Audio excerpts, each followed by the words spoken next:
Hello, everyone. Welcome back to Sharp Cuts. My name is Garrett May alongside Josh Nickel. As always, welcome back to the show. I'm super excited for what's coming today. I think it's going to get a little bit heated, which it rarely does on Sharp Cuts, though. We got to maybe think about renaming the show or get way more intense, Josh. Let's go. Anyways, before we get into it, just want to remind our listeners and viewers out there, we are on YouTube at Sharp Cuts Volleyball. We have no comments to talk about today, Josh. I'm absolutely disappointed. After we worked so hard last week to try to get people to comment, nothing.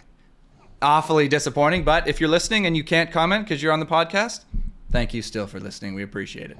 But we need some support because we have no idea what's going on. Anyways, today we got a great guest. Victoria Altamare is joining us. Thank you so much for joining us, V. I haven't seen you in years. This is a great opportunity for us on the show to reconnect with people we've never seen in such a long time. So welcome to the show. How are you feeling? Guys, thanks for having me. And also, I've never heard anyone say my name like that with such an elongated A. Yeah, well, I got to give it some flair to try to keep things interesting. It was good. Maybe it's not working, though. No, you got the spicy Italian flair. Okay, great. So, Josh, I'm not even going to give you a chance to speak because, I'm already setting us up for some intensity. But the first thing I wanted to get into, I'll tell like a mini how I kind of came to this. So the other night I was kind of chatting, engaging just about, the youth sports scene with, and I won't name names, but, a person had mentioned to me that they really didn't like the volleyball community. I know, blasphemous to say, right? Who would say that? Unbelievable. But they kind of had some reasons too, and just mentioned that they experienced kind of this snooty, kind of snobby, pretentious experience scene in kind of the youth and high performance volleyball community. So I figured I'd pose that question to the group tonight to see if we need to come in hard defense of the volleyball community or if we actually agree and maybe we need to figure our shit out. Wow. I thought I was ready for this topic. I really did. And then because I'm thinking about it, and we very well could have played the part of a snooty, like being a part of that snooty community. So I want to defend it. But then on the outside, looking in as a washed up player, you're like, well, yeah. Josh, you want to start us off? Well, I went defensive right away. I do see the snootiness. I think when it comes to like when you ask people to play in a certain event, they're like, "Oh, who else is playing?" Like they won't do it unless the level's appropriate to them. But I will say, as a kid from a small town, being a multi-sport athlete, Garrett, I've never left like a volleyball tournament and like there hasn't been a fight in the parking lot, and that happens in box lacrosse all over Ontario and all over Canada, probably hockey as well. I think baseball and soccer can get a little chippy, a little like saucy. Where leaving a volleyball tournament, I don't think I've ever had a conflict, whether it was like a ref, a parent, another. I've never even like witnessed it where like it was kind of a regular thing playing lacrosse around the province. So I'm just saying that I think the volleyball community is pretty inclusive and like soft, almost like pretty fun. Like everybody's pretty chill about it. I've never had like an incident where I'm like the sport caused me of an incident with a complete stranger and you're having a shouting match in the parking lot or the hallway of an arena or something. Yeah, well, like it wouldn't, right? Though, like it's kind of insidious in its behavior. It's not like, and I agree. Like, I don't know. Can you think of a time where you've ever seen people get physical? And actually, I have one time. No, I absolutely have a time. I think absolutely was coaching a tournament one time, and it got heated. Everybody's celebrating, and one of the dads comes right up to the sideline and cheers right in our guy's face, and then my head coach, who was a little bit wacko at the time, just goes and charges him. And then everybody benches clear. Everyone's like holding everybody back. And so I was like, okay, so I don't think it never happens, but I don't think it happens a ton. The question though was around like the snobbiness and kind of the behind the back, the pretentiousness. And I gotta call you a little bit, Josh, because you are a volleyball snob. And you have made a few comments historically on the show that would indicate that. So I'm not sure if you can really say that. You are part of the 1%ers. Is this topic about me, Garrett? Is this like an area of grievances with me right now? Well, it wasn't, but now it is. It absolutely now is. I'm trying to think back to what you actually said, because I was saying you were a volleyball elitist is what I was calling you, because you kept saying like, oh no, like, we gotta. Anyways, yes, it didn't start that way, but now it absolutely is. Are we going to solve this? Probably not. Okay. I guess I actually, at the youth level, I think the snootiness is attached to the club.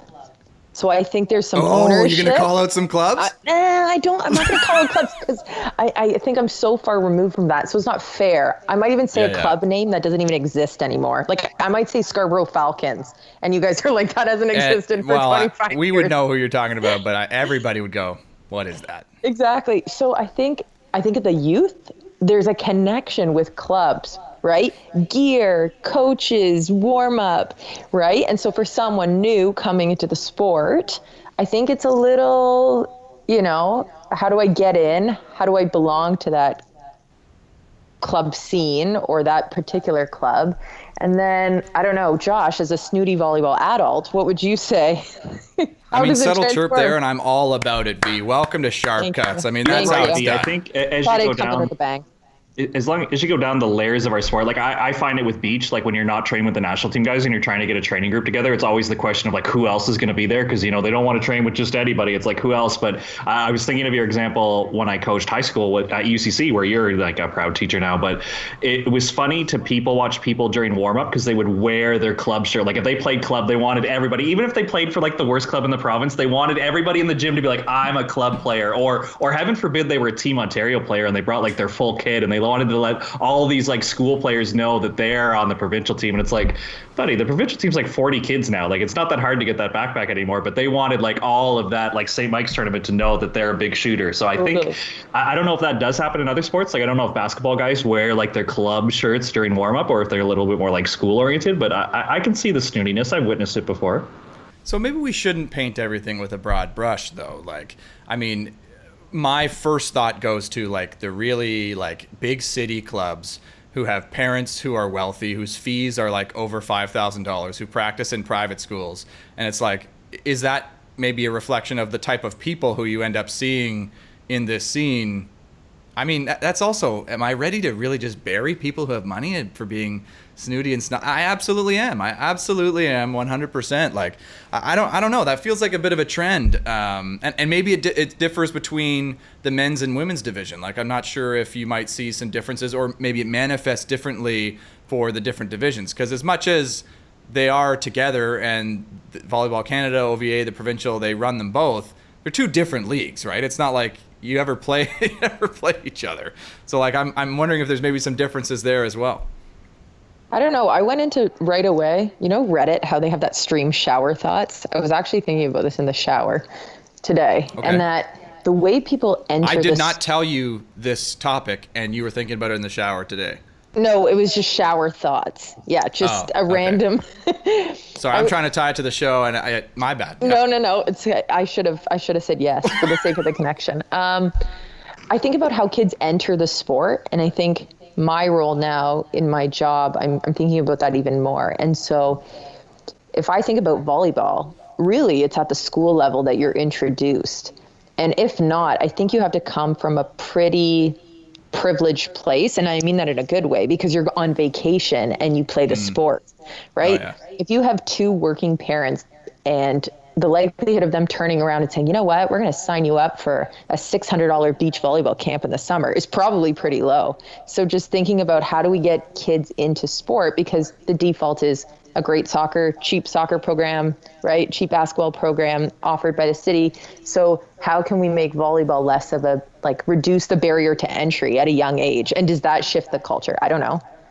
That is an excellent question, and you're bringing intelligence and real life experience and thoughts to the show. And I mean, I maybe should have prefaced this beforehand. We don't really take well to those sort of arguments here on the show. It's just too accurate. It hits really close to home. I mean, bringing up accessibility to the sport. Oh my gosh, I'm just hurting after hearing you say that, because I mean, anything that comes out of my mouth is not going to be able to compete with the type of wisdom you're bringing, but I will try.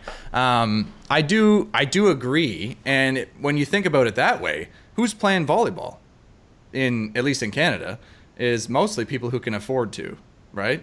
And it's kind of the unfortunate thing about our sport. Josh, I'm wondering, in your time with in volleyball administration, was that ever I'm sure there are programs and things to try to address that, but I guess volleyball being quite young in its popularity compared to other sports, it just hasn't had that history to be in a place where we're bringing a ton of people in from all walks of life. Yes, and I think we need to be aware of the size of numbers here. Like, there's a soccer club in Oakville that is the size of Ontario volleyball. Like, let's keep it in perspective of how Yes, big some totally. other sports are. Like, when we talk like soccer, basketball, hockey in Canada, like there are individual clubs that are bigger than some provinces' membership, right? So, I think some clubs have approached that really well. Where like London Fire comes to mind, Leaside comes to mind, where there's kids who play house league and they don't know what club volleyball is, but they play once a week. They have a great time. They think they play volleyball, which is totally fine, and they probably go back to their school teams and they have a good experience. So, I think more and more are branching out, but I think the thing that gets the attention is still like the club players and who do you play for. And now we got parents ready to drive like 2 hours sometimes to club practice or like whatever it is, or this club has a certain reputation, or I don't know, that stuff just seems to come up over and over where I honestly think like the parents are ready to commit, where I don't know, maybe I wasn't aware of it when I was growing up. It just seems kids are willing to travel for club volleyball right now, where like kids from Barrie are playing in Mississauga or things like that. No, that's good to hear. That's good to hear. I thought it brought me back to, snootiness, even Madawaska, right? You're like, oh yeah, what cabin are you in Madawaska? And it's actually Really? like levels 1 to 9. It's like, if you're in cabin 9, Right. But was that a thing? Like people like, oh, what cabin you're in? Because I went the one year, this is a volleyball camp in rural Ontario, and they number the cabins. Absolutely. So were people, I went the one time and I was in the top cabin and I hated it. I had a terrible time. So do people like compare the numbers? I don't know, you're 16. If I'm in cabin 2 and I see someone in cabin 9, I can't help but think, like, what's the difference between cabin 9 and cabin 2? I don't know. Right. Like which order did they rank it in? And Like you're Garrett, in you cabin were on 2, the are you the beach, so there second was best? probably like 4 boys' cabins where if you're playing court women's, there's like 20. Like there's a lot. And then Right, go back to the gear, like Josh said, everybody in cabin 9 is wearing Team Ontario shirts. And everyone in cabin 1 is wearing like... Right, but does it play out that like somebody is saying to somebody else like, oh, what cabin are you in? And like if they're in a lower cabin or playing a lower tier, or there's some sort of stigma around that. It does happen though, doesn't it? don't God. You even guys think must they have meet. felt like you must have felt this eliteness. And Garrett, I'll explain why. So Josh Taylor, awesome beach crew, go down as one of the best beach crew members of all time. One time I'm he's offended wearing by you his using Me too. I crush. was beach crew too. V's up there great. too. Garrett was okay. He was there. But anyways, he's wearing his Unbelievable. crush sweatpants on the beach crew, and one of the younger athletes just pointed out, being like, hey, did you play for Crush? And all of a sudden, Josh was the coolest guy on the beach because he was a Crush guy. And it's like, if you weren't wearing those pants, Okay. that kid never would have talked to you. But now you're like this elite guy because, Crush volleyball. I've heard of Yeah, that. You but must be Crush, good. I mean, come on, Crush was pretty special, Josh. So of course you're gonna have some clout being from Crush. Come on, that's my club right there. But And I know, Josh, I don't know if you know this, but there was 2 years where there was a girls team, and I have the Crush sweatpants. No, that is a forgotten part of history right there. Yeah, let's resurrect it. I have the green Crush sweatpants. I So lied. you'd be I the don't coolest. have them anymore. Someone You'd else be the does. coolest.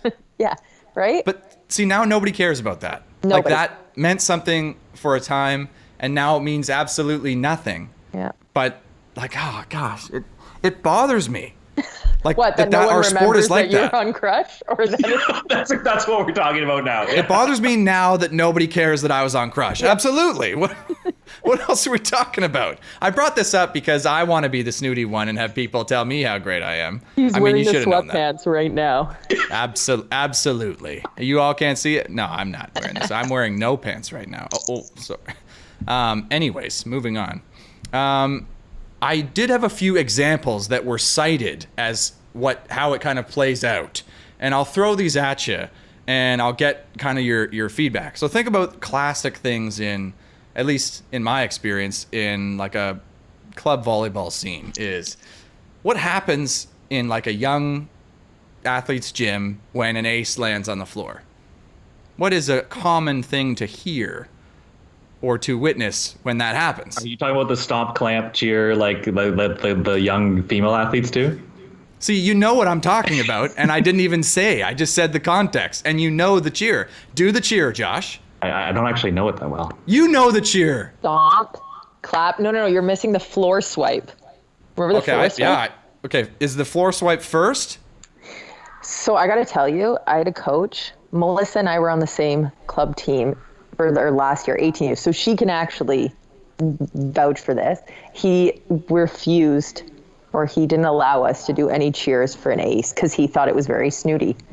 Okay, so my goodness. Merv Mosher. Shout out to Merv Mosher. Yes, shout out Merv. You're proving my point here, Merv. Thank you so much for doing that retroactively. Yeah.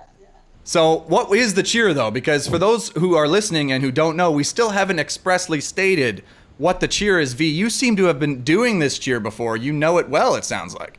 Well, no, it was quickly shut down. And then I coached 18-year-old boys, and they don't quite do the king, queen, ace. No. Jack, queen, king, ace. See, ace, Josh ace, knows. ace. I don't know. Yeah, what are these? Things. So this is what I'm saying. Like, I think the one I'm thinking of is the stomp, the clap, 2, 3, ace. That one. And even the parents know it on some clubs, I think. Yes. So, but can you imagine being a kid who just shanked a ball and the entire other team and parents and everybody are doing a coordinated cheer to remind everybody that you just got aced? Like, and what about in triple ball when it's the only, like, you don't even get a redemption, really? That's it.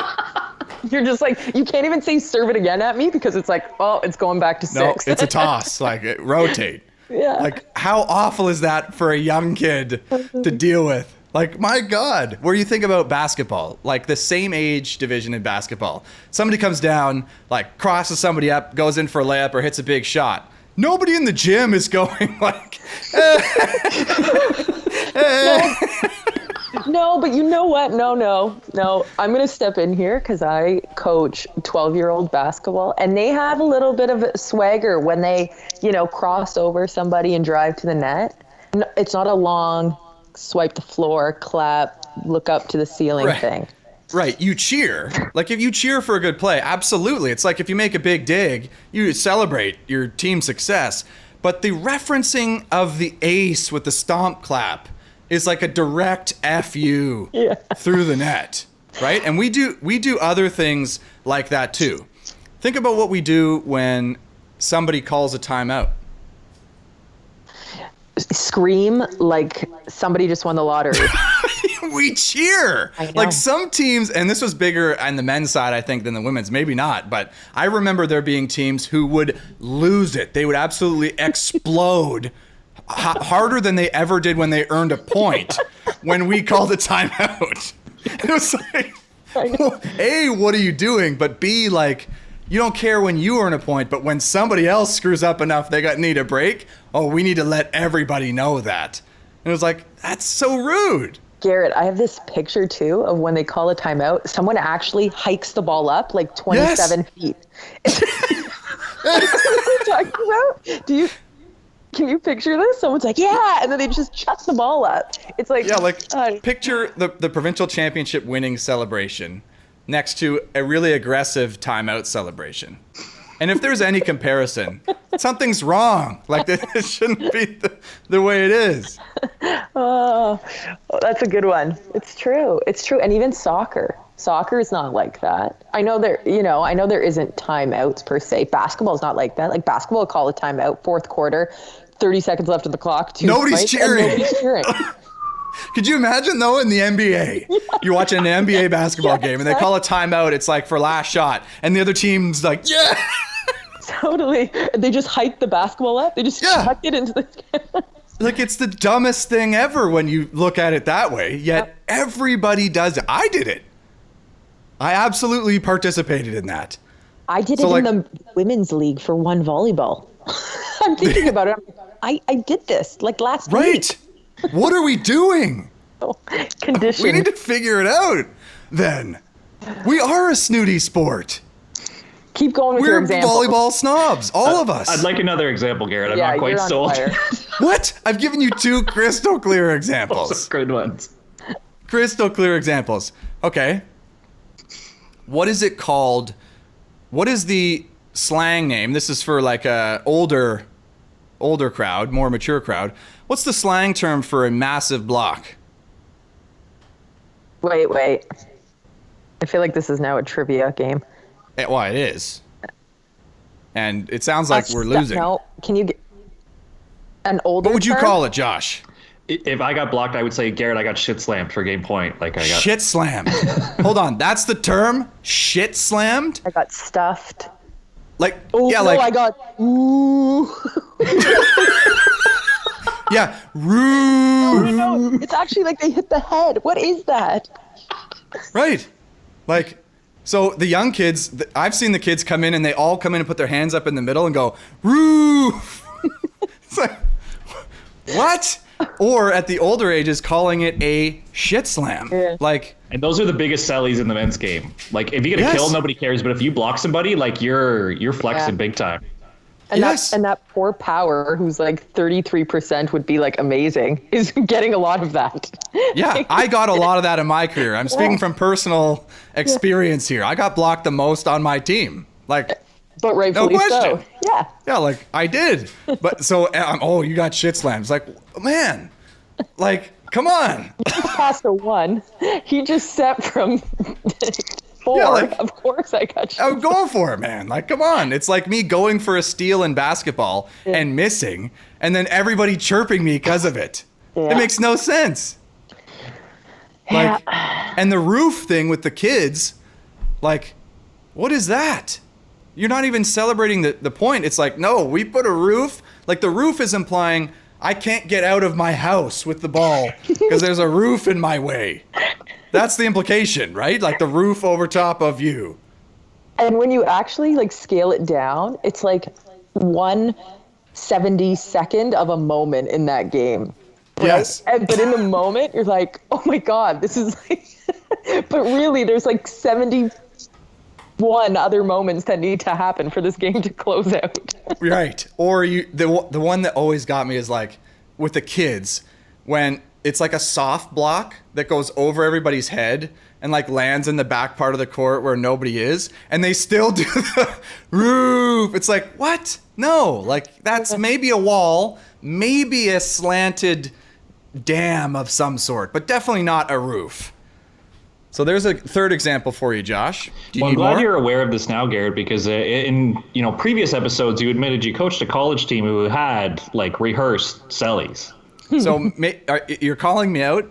That you And I have participated to- in this, yes. I have to admit that I was a ringleader for this sort of thing as a coach, which is probably the least redeemable position to be pushing for that sort of thing. Like the coach should be trying to be respectful. I was absolutely not.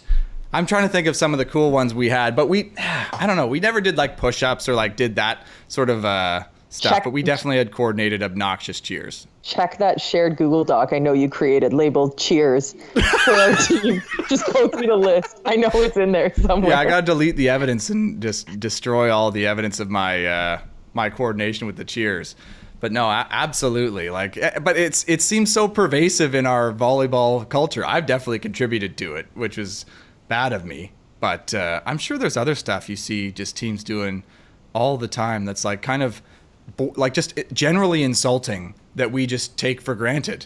What came to mind is the warm up. You know, when you're passing and everyone's yelling, hey, hey, hey. Like, again, imagine walking into a gym being like, how is that the warm up? Is that, and you don't see that anywhere else. You don't go on a soccer field and see them what the hell passing are a they ball doing? and yelling, hey. Or like in basketball, they're shooting their warm-up shots, and every time they get it in, they like, hey. No, like, I'm not doing that.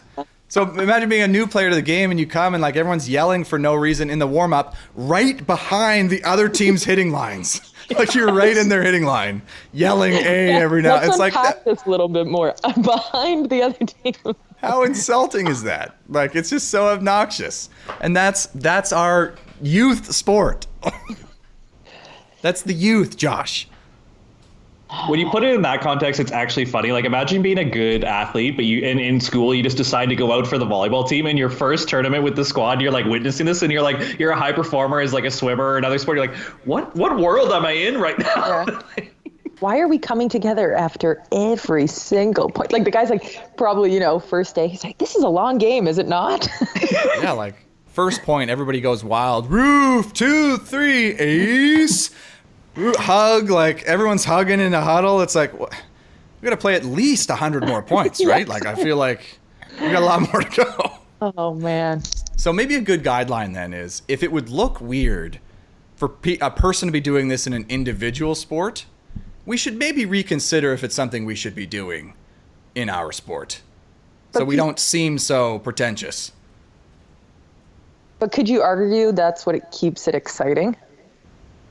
Well, I guess. I mean, maybe. But also, like, I think yes, but I think it has to go so far in a different direction. Like, to the point where you're trying to be entertaining, where it's like actually a fun thing rather than such a routine thing. You know what I mean? Like when it's almost like cult-like in the way you're like just reciting these, hey, hey, hey. It's like you're not even excited about it. It's just you're just doing it because it's what you do. It's like that kind of scary. Like you're being indoctrinated into the volleyball cult. How many times does the guy shank hit like 9 bricks up? You're still like, hey. Yeah, hey. Yay. Like really nothing. Yeah. Exactly. So if you're out there listening, maybe think twice when you're witnessing these types of things in this upcoming club season, university, college, whatever. Maybe just think twice about the things that you're doing and if we really like them or not. I think I would get rid of all those things we've mentioned if I had the ability to, and I don't. Or in the comments, you should put your favorite ace cheer. Yeah, V, again, appreciating you bringing it back to remembering that this is a show and we're trying to get people excited. And yeah, please type in the comments. If not for us, for V, because she's paying attention to what's going on. Thanks. Josh and I are over here just flying by the seat of our pants, going through the motions. I kind of want to see it go the other way where like Tom Brady's at the line of scrimmage. He doesn't like the look he gets and he calls a timeout and like the whole defense just starts flexing and running around the field like, we got him and call a timeout. Yes. Oh yeah, like that would be fun. You coward, you called a timeout. Yeah, like if you're on TV or watching a stream game, like that's hilarious to watch, right? But also, I don't know. Or runner gets to first base, everyone just erupts, holds back, tosses gloves. Maybe it's a bad example, but I don't think it is. I think it's no. A better example: pitcher throws a single strike, and everybody starts losing their mind. It's like, well, we got a lot more to go here. Like, there's a lot of game to be played still, and volleyball definitely has that problem. And it kind of brings me to my next topic that I was hoping to talk about. And time is flying in this conversation. If you're still with us, thank you so much for joining us. Hit that like button, subscribe, comment down below. My goodness, we need to hear from you. But the topic I want to talk about was how volleyball generally, and I was talking to somebody else, and again, not going to name any names, but mentioned that volleyball is one of their least favorite sports to spectate, despite enjoying playing and like bumping a ball around and pass, set, hit, whatever, but that actually watching volleyball is incredibly boring and lacks any sort of dramatic interest for kind of a casual fan.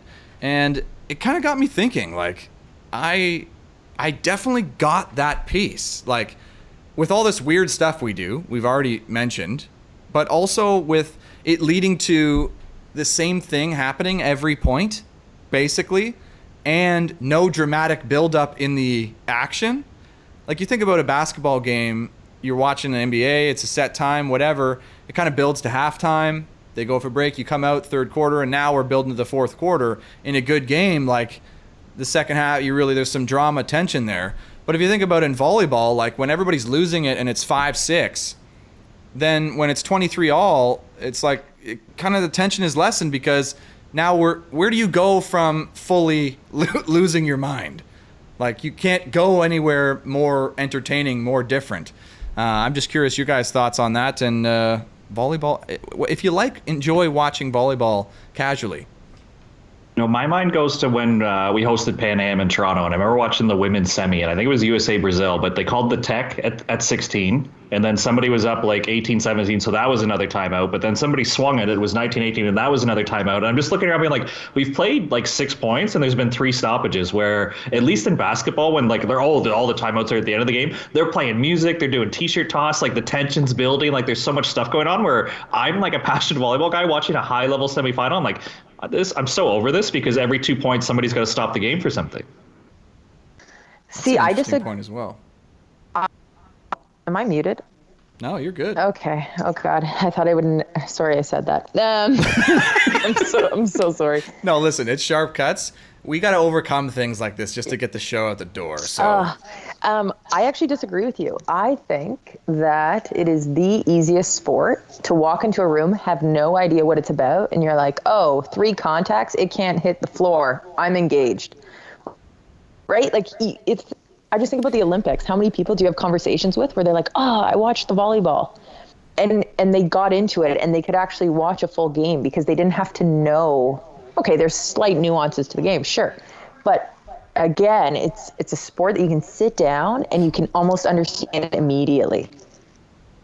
So I disagree with you. I think it's exciting to watch. I've criticized volleyball because I think it has several weird plays, like spectator weird plays. For example, like attacker goes up and hits it off the block. The ball comes back on attacker's side, but goes out of bounds. It's the attacker's point when visually, no, they blocked them. Like they got a block. Or the attacker hits it and it goes off the top of the hands and it goes out the back. That's also attacker's point, but it went out of bounds. You know, like there's visually some things for people to get around. I don't think that gets in the way of the entertainment value, though. That's maybe some intrigue. But I do think that volleyball is so frickin' repetitive, and we don't really have, like, what's our exciting plays when you think about some other sports? Like, what's the big moment in a volleyball game? When you look at the highlights of a volleyball match or a volleyball set, what are some of the keystone moments that tell the story of the game? It's hard to find them. Yeah. Like, where are you getting excited? Where are you seeing it build up to this point where this happened, right? Whereas in other sports, for example, hockey, like a big goal or a big save, you know, really, it's quite clear that that's what, you know, was a catalyst for the result of the game. Or in basketball, you know, a big shot or a big dunk is an exciting kind of energizing play. Whereas in volleyball, what do we have? We have the block, we have the ace, and I think we have the big hit. Even a dig is not necessarily, like a big dig doesn't really bring that, because what if you make a big dig and then you lose the point? Like, you made such a great play, yet it doesn't actually translate to your team's success sometimes. Like, that would be my perspective on volleyball, and I think we need to do something to fix that. I don't know how you feel about that, Josh. Well, I think I get V's point where somebody's channel surfing and they see how athletic volleyball is and they get entertained for a little bit, but I don't think they stick around. I don't think they become fans. And I think we've talked about this on the show as well, Garrett, that like other sports, I think football is probably the best of this. I've never played a game of football, but when you watch, the commentators draw you into the tactics and what's going on, and this is the situation, and this defender didn't pull, and that's what opened up this gap, where even volleyball commentators, I would even question if they tactically understand what's going on, because they're not sharing that with the fans, where if I were to watch a volleyball game with my parents, even the commentators aren't showing them what's going on in a game, where if you watch, I think any broadcast of the NFL, whoever the commentator is knows what's going on. Or I think the Sportsnet, Hockey Night in Canada guys are crushing it right now on intermission and stuff like that, where I think casual fans will be like, this is athletic, this is awesome, but you're right, it's repetitive, and they don't get drawn in. And I don't think volleyball tactics stick out enough to a common fan that's going to be like, oh, look at them serving this zone, or look how the middle pushed this zone or did that. Like, I don't think the cool stuff is obvious to like the common fan.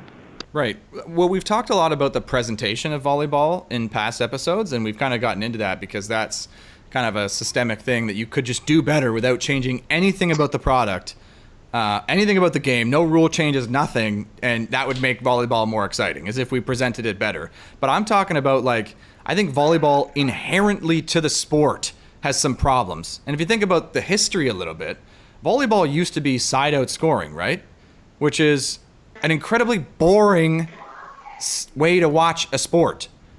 You could go on for 10 minutes and nobody scores. Yeah. They just side out back and forth. Games could go on forever, or they could be super short. Like, so we changed the rule, I think, to improve volleyball, and I think it did improve the watchability of volleyball. But I think even still, like, what a hugely participated sport. It does well at the Olympics, and we can't translate that into any sort of long-term watchability or bring people out just to watch a volleyball game. Like, we can't hold on to the fan just of the sport. Even people who play, like, don't necessarily watch volleyball. Like, I know people who play volleyball, played at a high level, go home and they'll stream a basketball game, or they'll watch the NFL, or, you know, they'll watch some of these other things. Now, I know access, but, like, I think there's some things about the sport that just suck for watchability.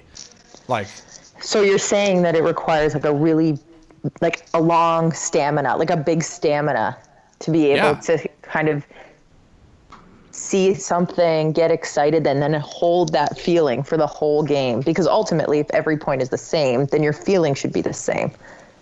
well, Did I just take it too you know what I'm saying? No, that would be ideal, but I don't think that's how volleyball plays out. Like, think of how many games you've watched where the result of a set is determined within the first few points. Right? Like you immediately see where this is going. Like a team goes up 6-2, just on a roll, takes control. Yeah, we see comebacks, but volleyball, just because of like the set number of points, is a tough sport to really have these exciting comebacks. Yeah. To have like a close game is only close because the score is the same. It's not like you're running out of time. Somebody's going to score 25 points in a set. Like, I think there's some rule changes that we could make to the sport to actually make it more exciting. I don't know. I'm going to throw some at you here. Okay. I think, and this is going to sound controversial, but I think if we change up the blocking rules a little bit so that it gives the block more opportunity to score points, then I think that could make for really interesting. Whether that's we give some advantages with touching the net, or we make it so that if you block it and it still goes on your side, it's still a block. Like that. Think how much that would change the game, right? One guy's allowed to stand on a chair the whole time. Just blocking. I mean, that would be amazing. It'd be dangerous. But picture a play where somebody goes for a tool down the line, say a left side goes for a tool down the line. And instead of going out on the opponent's side, it goes way out on that team's side. But now that team has to go and cover that potentially if they want to win the rally. Interesting. You know what I mean? Now you have to hit it around the block or make sure you hit it off on their side. Now the net play, that might change things a little bit there on the net play. But think, like, to a volleyball player, it's like, what? You're going to change? Like, that would be just such a crazy change, right? I can see you already shaking your head, Josh. In your head, I can see the gears turning. You going, I'm full of it. He's like, or he's thinking modified drill tomorrow. Yeah, okay. You two with the analytical minds over there. It's a little all over the place, Garrett, because I find that baseball is very repetitive. Curling, say what you want about curling. Curling's on primetime TV when those big tournaments come around, and that is the exact same situation over and over and over again, and somehow people watch that and understand what's going on. So I don't know how much the sport needs to change, but yeah, if you change a couple of rules, I'm thinking when I was around the 9-man scene, the block counted as a touch, so the dig had to be like a set, and like the length of rally and the intensity and stuff going on, like I think I'd be open to some rule changes that lead to like more excitement, that like everybody gets a little bit fired up. I think stuff like that. So yeah, you're saying if I attack and the ball comes back to my side, even if it's out of bounds, I have to go retrieve that or I lose the point. Yeah, like you got to get it over the net. I blocked you from getting it over the net, so I blocked you. I'm on board with that, I think. Yeah. Right? Like, then when I'm jousting, I have to win the joust. Yeah. I can't lose the joust and win the point. Okay. I got to actually shove you on your ass, and now we're battling at the net, and now I'm trying to recover it. Like, that makes the joust, I think, a little bit more exciting, a little bit more like it is in beach. I think your point about the block touch, Josh, is a good one as well. If the block counted as a touch, think about these big physical indoor dudes. Block counts as a touch. Now the ball coming high to 6 back, he's setting it. He or she's setting it. Yeah, and like, then it's a 2-ball. Yeah, like, what does that look like? Yeah. Maybe I fire it out to the left side who's already there ready to go. Like, that would be an awesome play to watch, I think, and make each rally different. Because now if somebody makes a dig and it doesn't touch the block, the rally looks one way, whereas if it does touch the block, it looks a very different way. You know what I mean? Yeah. Or do you have to make the court bigger? I don't know. Right? No, I don't think we need to make the court bigger. We maybe need to make it smaller. Like, volleyball's a termination game. Like these top players at the highest level, and that's the weird thing too about our sport, I think, is like, think about the top players and what sort of stats they're rolling with and their hitting percentage. Like, you have people easily go 8 for 12 with no errors. An outside hitter, potentially, right? Just because they get one-on-ones or whatever. Yeah. And when you look at, say, a kid playing No kid is going 8 for 12 in the club volleyball scene, right? Like, not a chance. Well, I think they're almost so skilled at the highest level that's then inherited like the men's serving strategy, especially in the NCAA. Like they're missing as a team like 8 or 9 serves like per set. So as a fan, it's like pretty hard to get engaged with that because it's like miss, side out, miss, like. Absolutely. And then going back to like the knowledge you need when you're watching, you don't then realize why they're missing all these serves. Right? Yeah, like everybody hates it. I've commentated. I can serve. I used to play JV at my school. I got my service. Like I've done live commentary and like hosting of volleyball events a few times. And, you know, you're sitting in the crowd, you're with these people who actually came to watch the sport and kind of getting a sense for what the heck's going on. And missed serves is like the worst. It's the worst thing for the sport. Like the more missed serves you have, just your fun time at the match goes down massively. And think about how many serves our international players are missing. But I'll tell you why. It's because when you don't have like that conceptual understanding of like, oh, it's strategy, they see it as a free throw. Right? I do too, though. But like, yes, but then some coaches would be like, you know what? I just told him to go balls to the wall with this serve. He hit it 9 bricks up. And then the other person beside you who played JV volleyball, libero, right? Like whatever, says, I could get over every serve. I don't know how he's on a full ride to UCLA. Right? Yeah. It's true, though. And they used the word over. You're right. They didn't get aces. They got the ball over. They got it over. That guy couldn't get it over. Like they just knock it down to like the basic level. I would have just underhanded. Maybe he should start underhanding so you don't. Yes, people say that. But like, right? Oh my gosh. So it is true that with the current setup, that strategically makes sense.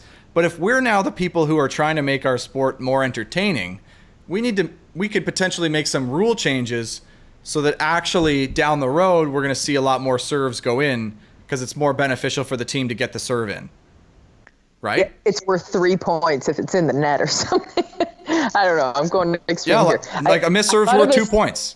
I thought of a story. My brother works at a fire hall, and the Olympics are on. And I'm not going to name names. I'm not going to say the team, but he gets home and he's like, you know, me and my buddies got a question. All the fire hall dudes. Like, okay, what's the question? He goes, you know, how hard is it to put a serve over the net?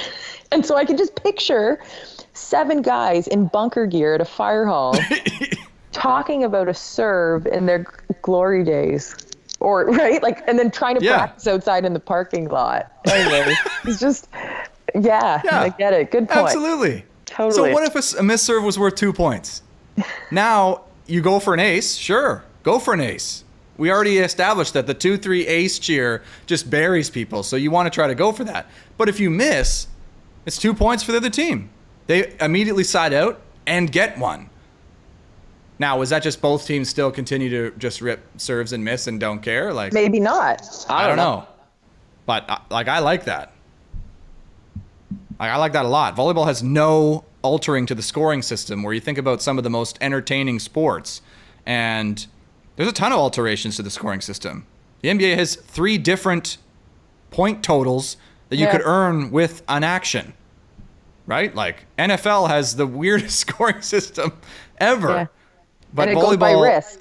Totally. Yeah, like there's no big scoring play because it's all only worth 1. I heard about this. I don't know. I would have to thank friend of the show, Robbie Abrams, for explaining this. I think it's the league in India. You can like decide before the point, Garrett, that you want to play like your bonus ball and the lights change in the stadium and it's worth 2 points. I'm pretty sure it's a league in the Middle East. Right. So, okay. But let's even imagine that. Let's visit that world. Kind of fun, right? But now the lights dim. When are you using that ball though? Like when is that actually? Because say you're at 23 points, you're up 23-20. Like you're in control anyways, and you're like, okay, we haven't used the ball. We might as well. Guy goes to rip a serve. Like he rips the ace, he wins the game. Great, well done. He misses. Like, okay, now we just dim the lights. We're like ramp it up. Like everything focuses in for a missed serve potentially. But in the other situation, if I'm down 20-23, then let's dim the lights like Who Wants to Be a Millionaire. And now if I side out, like it's almost like tie game, or if it's worth 2.3 points. I don't know what it was worth, but like That's some Yeah, I excitement mean, to the get more back in the points game. that's worth, I think that gets a lot more fun. Like, imagine a situation where that's worth 5 points. Like, I think I contributed this problem in the Vancouver Open in I don't know. I don't even want to say the year. But it was 2001, right? It was, Sure. It was 20 years ago? Yeah, or? I was 9 years old. Okay. Okay. I have this very vivid memory of it being 24 all in the finals. And in, Vancouver, you're out there, Garrett, now, it's the Skyball culture. And everyone chanting. is chanting. It's 24 all, though. And I know I have this fear in the back of my head being like, I can't Skyball it. And everyone's like, Skyball, because they want the entertainment. And I went back to this, idea, this world of why am I going to Skyball? I know I'm going to miss it. Right? So do you make it entertaining, or are you that person that wins the game because you put it over? I don't know. I don't know. I didn't Skyball. What if a Skyball's worth 2? I didn't Skyball and everyone booed. Well, did you win the game? No, it wasn't worth it. You see, then you should have Skyballed. I mean, you didn't win the game anyway. Oh, man.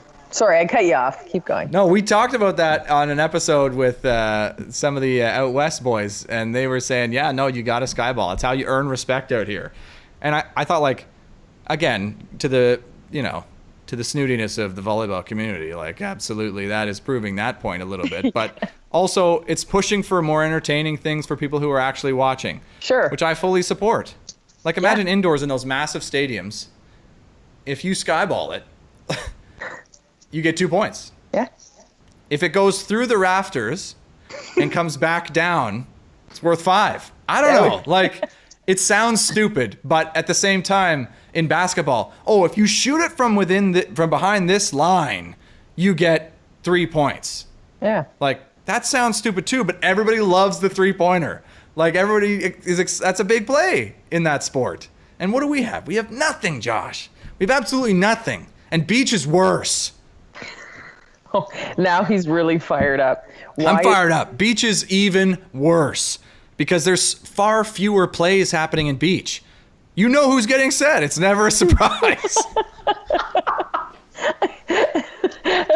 And maybe once every 27 points, someone might put it over on 2. Yeah, but then somebody volleys it over on 2, and as a volleyball person, I go, what do you do? When I was in JV and I was playing libero, they can't even set it over. They can't even set their partner. They're setting it over the net. They got lucky, that person. I didn't think with my current company I would be the one defending beach volleyball. Like, how dare you attack beach volleyball, Garrett? Think of the memories this sport has given you.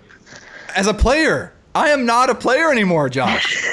That's why you're out. You're just like, I can't take it. I don't mind getting set every time. I'm going up and hitting it. I'm having fun. But if I'm watching somebody do that and they go up and, like, I don't know, to me, a roll shot in beach volleyball, you go up and hit an easy line roll and the person dives for it and misses it. How flippin' boring is that to watch?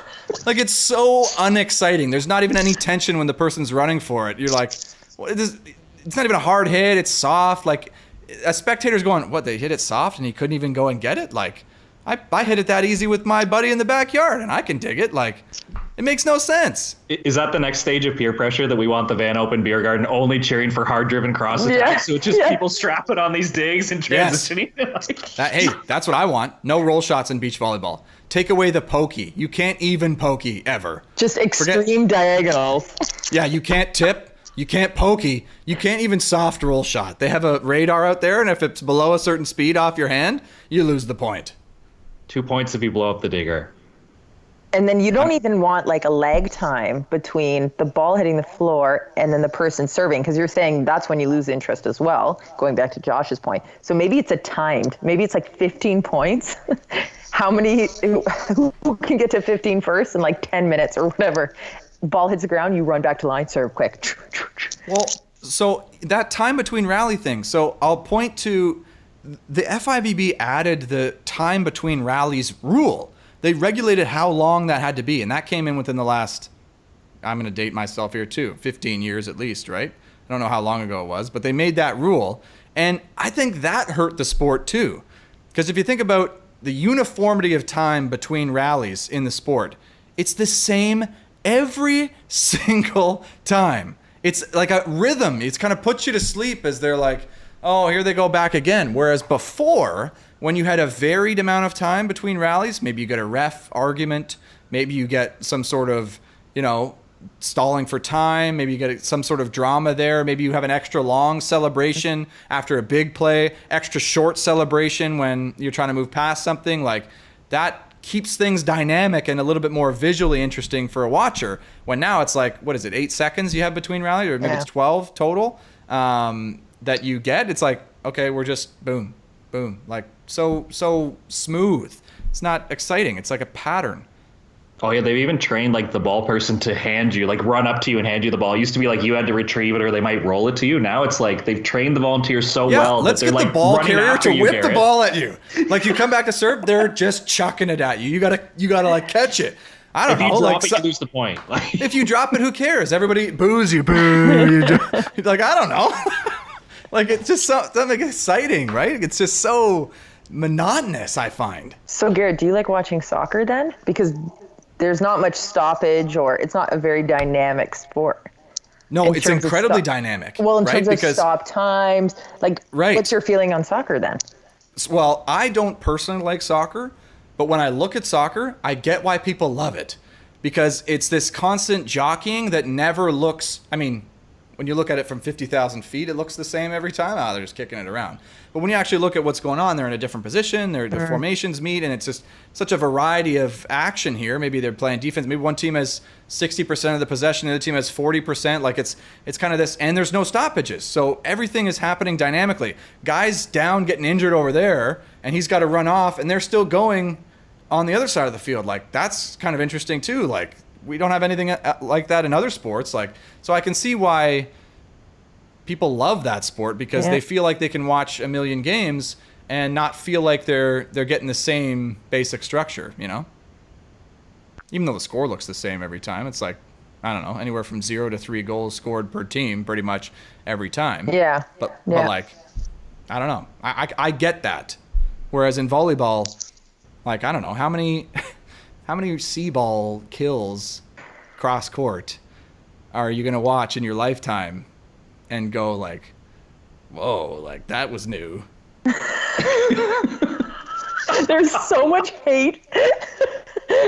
I'm really trying to unpack it. Like, my questions, I'm like, okay, let's get to the root of this. No, yeah, especially what is the Garrett, root who of would this? score underneath the middle blocker's inside hand like 14 times a game. Like, he lived on the same shot, and now he's like, oh, that was different. Like, yeah, like, I would have been incredibly boring to watch. I did the same thing every time. yeah, almost had him that time. I hit it sharp cross. Almost had him that time. 95% of the time, and they go, okay, I'm going to block more cross. Nah, you didn't, though. So I'm going to just do it again. Like, I would have been so boring. One more time. Yeah, I'm going to do it again. Oh, yeah, we going to try it? No, I still keep going cross. Like, I would hate to watch that. I mean, I would love to watch it because it's myself. I mean, I love to watch myself, but still. Or, like, how many middle hits to 5 are we going to have in the Especially lifetime? the first 5 points of the game. Got to establish the middle, so we're just going to pound like, quick. how many first side out quick sets where the middle hits it to 5? Like, how many times are we going to do that? I think we've gone full circle, because now I'm thinking about the celebration being just as good as the first one. The last one. For the quick middle set hit to 5. Right. It's what we do. Like, you never escape it unless you get sort of change. So I'm pushing for that. I don't know if the FIVB has any rules in the crock pot, but I support anything to change things up. Well, you've sold me, Garrett. We can't stay where we are, but I think we either need to go more with the cheering or we need to get rid of it, because the examples you're bringing up, like a live soccer game in Europe is fun because they're chanting, they're singing, like people are losing their minds and the ball's still in the midfield and they've connected like 3 passes in a row. So we either need to encourage this like Van Open lifestyle where like somebody does score on a C-ball at an OUA game and like there's a coordinated cheer from the crowd being like, yeah, it's like or the crowd, boo, like boo, yes. Middle hit to 5, boo. Yeah. We don't like that. Do something different. So or we like need somebody that somebody level tips of knowledge, so they're coordinated, or we need to get rid of those cheers. Like it needs to like turn the volume up or get rid of it completely. Or it becomes tennis, like very quiet. yeah, nobody wants that. Absolutely nobody wants that. Not even tennis wants that. Like, I support turning it up to 11. I mean, you probably could have guessed that, but like, let's go all in with that. Make it as fun as it can possibly be. Like, why not? A section 42 that's, the hooligans that sit in the section. Like, let's That's bring your that. team. Yeah. No, that's your squad, though. That energy is what your bench is bringing. Or no. There's a separate section. Those are my diehard fans. No. Okay. Yeah. Those are the ones that are borderline going to get kicked out, but just, don't do enough to get the boot. Where's the volleyball hooligans? We need some volleyball hooligans. Definitely don't have those yet. Going back to... I'll give you an example. Like, when we went to Guelph University, it's kind of a rural university. It's not near really a huge population center. I mean, it is, but it's kind of a smaller town. And their gym was in a barn. I mean, V, you probably remember that gym. Like, I don't know how many times you've been there, but it's like the fans are right on you, on all sides, right behind your bench, right behind you while you're serving. Like, when you go back to serve, there's people right behind you. You have to kind of move their legs out of the way if you want more room. And the chirps that would come from Guelph were hilarious. Yeah. Like, never spiteful, never like trying to attack you and like really make you feel like shit, just trying to be funny and have fun.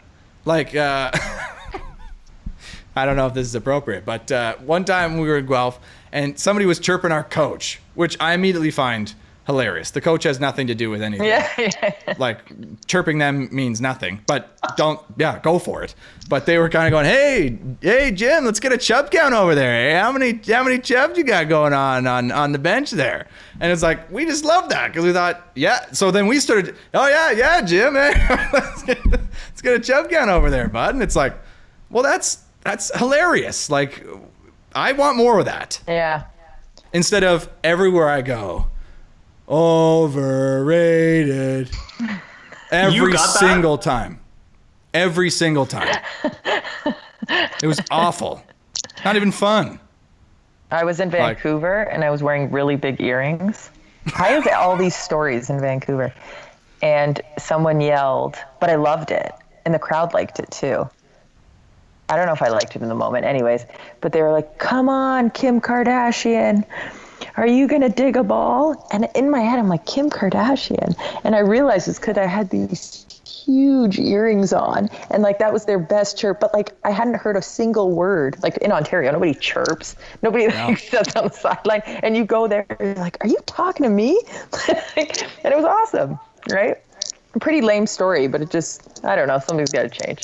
Well, I think it's a good example of like what we've talked about this episode. Like, if we're going to be a snooty, snobby, kind of pretentious community, which I don't think we are en masse. So if you're out there thinking I'm chirping you specifically, well, I might be. So just watch it. But if we're going to be like that as a community, then let's lean the hell into that and make it some fun. Like, add some even more personality to that. Like, if that's really what we're like, then let's just fully lean in. Like, I mean, you look at a sport like Ultimate Frisbee, and at the rec levels, they have spirit points. You know that? No, I have no idea what you're talking about. Yeah, I don't know. Have you played Ultimate Frisbee, V? Maybe you can shed some more light. I just looked at the rules the other day, actually. Yes, they have spirit. Yeah, I don't know why. They have spirit points, and the World Championships, get this, is self-refed. They don't even have a ref at all. And I remember somebody explaining to me they were on the national ultimate team and there was a huge blow up in the finals. And I was like, well, what was the ref call? And she's like, well, you had to decide between teams. Yeah, that's a mistake, I think. I think that's a great example of two things. One, we should take, and the other, we should leave and let it burn and die. Like, spirit points. Like, actually encouraging the players in the game to have more fun. And if you have more fun and bring more spirit than the other team, it's going to help you win the game. But I think you're misinterpreting spirit versus sportsmanship, because I think ultimate is like sportsmanship spirit, whereas the spirit you're talking about is like a hooligan-esque. Yes. So I think we got to distinguish what spirit is. There is a balance, and admittedly, I'm trying to take it in a place that is not unbalanced at all. But yeah, no, I do hear you. I do hear you. I can only imagine 18U crush and self-ref game and Garrett saying you touched that, and then John May standing up yelling at a 17-year-old that he touched it, and then Aaron Cadu chimes in, and then the whole crush bench chimes in. I don't think that would be good for our sport at the self-refing thing at a national final. Yeah, we can get rid of that. But imagine if a big point happens and everybody's attention turns to the team who won the big point. And you look at the bench, you look at the team, you look at the players, and they're doing some sort of interesting coordinated cheer, and the ref is paying attention, and the ref makes a judgment call for how many points that's worth. Like, that would be terrible for the sport generally, but I think hilarious for somebody watching. Like, that sort of stuff, that'd be hilarious. Like, everyone's like, oh yeah, like maybe they judge on audience applause of the cheer. I don't know. There's an applause-o-meter. Yeah, like if you the ref's hit the measuring bell, like the decibel level, like, oh, it was only an 82 decibels, so that's 3 points actually. Oh no, yours, yeah, no, 95. Okay, that's a full 7 points. You win. Like, I'm down. Imagine having a kid and you take them to the volleyball tournament and they're like, Dad, you have to cheer loud. Like, there's going to be a measurable device. Like, when I score an ace, you have to stand up with the noisemakers and get a score. Like, if parents want to inject themselves into their kid's game, well, you better bring it then. Like, you better inject thyself because you're going to help the team win. Nope. I hear 12-year-olds and prepubescent crackling voices knowing that they get like 15 points for screaming. No. Immediately, if I'm on this committee, I'm X-ing this. Extra points for silence. If the three of us were the committee, it sounds like we haven't reached consensus on anything. Nothing. Except that we feel like volleyball can be pretty snobby. Yes. That's the one thing we've all agreed on, which is kind of a sad thing for us and our sport. So does that mean we are that? We are snobby, we're snooty? Might need to reflect on this. There's a sad realization coming across all of us in this moment. I have a question. You guys are much more in the indoor scene. Are shoes now the cool thing? In a big way. Absolutely. See, this is new. This is new. I mean, but I That's get true. the shoe thing. Shoes were never cool. It was like everyone just bought the same Mizunos. Well, they still do that. But now But they're you got to cooler. have those Mizunos or some creative Nike or like basketball shoe you're I was bringing. gonna say like, the Kevin Kobe's or Durant. LeBron's Like or Durant's, yeah. Like, that's. yeah, I worked at Canuck Stuff for a couple of years where they sell volleyball shoes, and I'm trying to sell people on a shoe that I believe is better than another shoe. Like, I'm trying to sell it, and it's not working because they need the crappy shoe that all their other teammates have, and they can't go without it. Yeah. Which But is I just mean, that's all disappointing. sport. I get that. Yeah, I but like the at the crappy university shoe, level where they splurge for like the custom Nike. So not only are they getting like Kevin Durant's, but like they're like golden bear yellow, so they look cool with their uniform. that is just harsh. Like, yeah, I'm in Canuck Stuff. We've got a bargain rack, and I'm going, hey, this shoe's $68.95, and it's way better. It'll be good for your feet. It'll last a long time. You're a great size. And like, no, give me that $215 Mizuno in the color red. No, I need it in the color red. That's our team colors. And it's like, oh my gosh, like we are the worst. We are absolutely the worst. At least we got rid of the colorful socks and the printed spandex shorts for girls. Remember those? Did you were we? cool if you had tomato printed shorts. Remember? And they sold them in all colors, like neon. You had red shorts on your team, didn't you? Everybody, no, and someone would actually come with all like hundreds of spandex shorts in different colors. Obnoxious ones, some had pineapples, some had cats, some had birds, and it was the cool thing to wear them. I'm glad that is gone, tossed. Same with Is socks. it gone? None of us are coaching youth girls volleyball. I don't know if it's gone. No, out of three of us, nobody knows. Write it in the comments. Write it in the comments. Yeah, well, listen, I appreciate that, V, but if anybody's still listening, I mean, what the heck are you doing? Like, we've been going for an hour. You got to get out there and play some volleyball, because if watching volleyball is boring, then listening about people talk about volleyball, I mean, hopefully we're bringing something interesting to your life. V, it feels like we've got some topics even for a potential next time if you were to come on. I already feel that some seeds have been planted. I think so, and I felt like I'm just warming up here. I released some lame stories, so we might have to do this again. Yeah, absolutely. Well, this has been the full episode of Sharp Cuts. You've gotten the full Sharp Cuts experience, and I feel like we didn't really falter at all, Josh. I feel good. Sometimes we have like a moment where it we're unsure, we're like awkward pause for a while, but I feel like we had some good rhythm today. I think it just comes when you get one of your top guests. Like when you start thinking like, who can we get this week? And when one of the top tier ones confirms, you just know it's going to be a great episode. So we should make this a thing, and I'm gonna make this a thing, because every week we're trying to get guests to join us, because we don't really want to have to just look deep into each other's eyes and talk, just the two of us. It's a little bit too intimate. We need at least a third there to just. We need a buffer. Yeah, we need that buffer. Otherwise, it's just two men looking deep into each other's eyes talking, and I mean, I can't handle that. So, especially with Josh. So what I want to start doing, and we did this last week, so there's some precedence, is revealing to the guest what order of the messages we sent out to try to get a guest they were on the list, and where they ended up. Oh goodness! All right, tell me. So I participated this week in the message sending, which is rare. It's rare for me. Josh is pissed, and he hasn't really said anything to me. So I felt like I had to throw my weight around this time, and I went 0 for 1. I sent one message and got a no. So 0 for 1, that's my contribution. Well, let's put it out there. We're all friends here. Let's just put it out there to the one person still listening. V was my second message. I'll be honest. I messaged Melissa Humana-Paredes first. I didn't get a response, and I thought, Mel would be good. This would be good. V would be good. Let's approach V. The fact that I was third in the overall draft pick, but came after the 2021 Olympian, 2020 Olympian, I can go to bed at night. There's so many accolades. We're just going to stop. It's not about Melissa right now, okay? It's not. It's about you, because she did not accept the offer.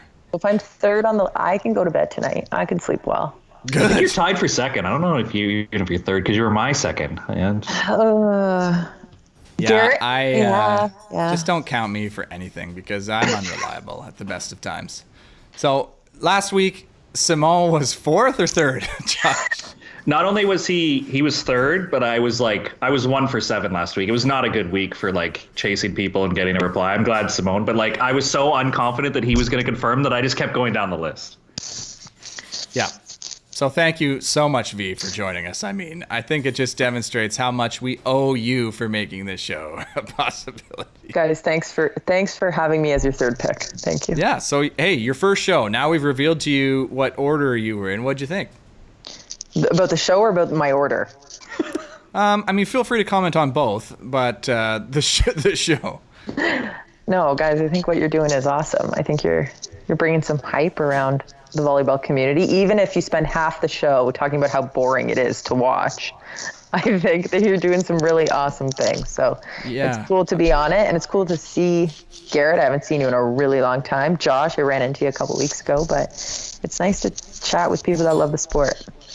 Well, thanks, V, and thank you for participating in what is very clearly a fishing for compliments moment on the show. So I appreciate you playing into that. So we appreciate it. And the subtle chirp that we spent the time talking about how much we actually don't like volleyball is probably a bad thing to do on a volleyball show, but we'll figure it out. So okay, you can cut that out.